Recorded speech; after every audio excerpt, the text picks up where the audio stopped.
Hello, so what we're going to do now is the stakeholder program element and design parameter identification. And the reason why we do this is that when we design a site, it doesn't just affect the person, the client that's asking us to design the site for them typically, it also affects the greater community. In the case of this particular project, because it is basically a counseling or trauma center, they are open to the public, and we want to make sure that we take those people and other stakeholders into account when we design the site. Because the idea is that if you can kill many birds with one stone, um, you're working smarter and you're creating a stronger design. So if the place or community that you're designing in has other issues that you can address simultaneously, then why not do that? So that's why we go through this process. So I've identified a few of the stakeholders here. There's probably a few more groups, and for this particular project, this might be a little bit of overkill. But I want to express how you do this, and that it really is important. And maybe it's not overkill to kind of look at this because it really doesn't take that long to do, unless you send surveys out. In this case, I am just using the form here of responses, the survey, as a kind of a reference for this. And also for the people that we weren't able to send a survey to, for instance, the traumatized veterans, they might be using the facility, the traumatized veterans in the area.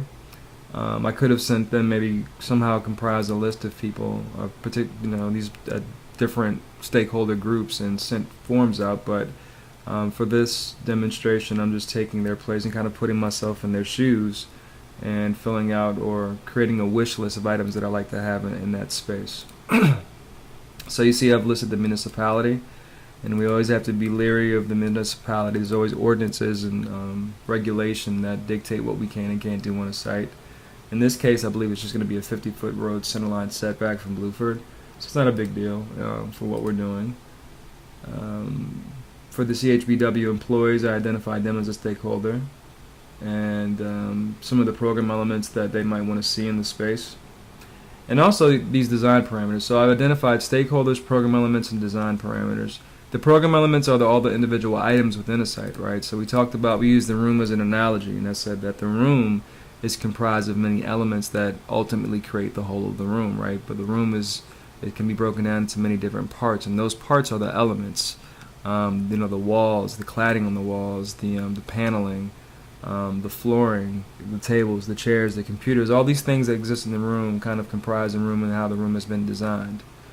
So those are what the elements are, kind of these tangible items. The design parameters are the rules that help us design or give us our boundaries from which to design.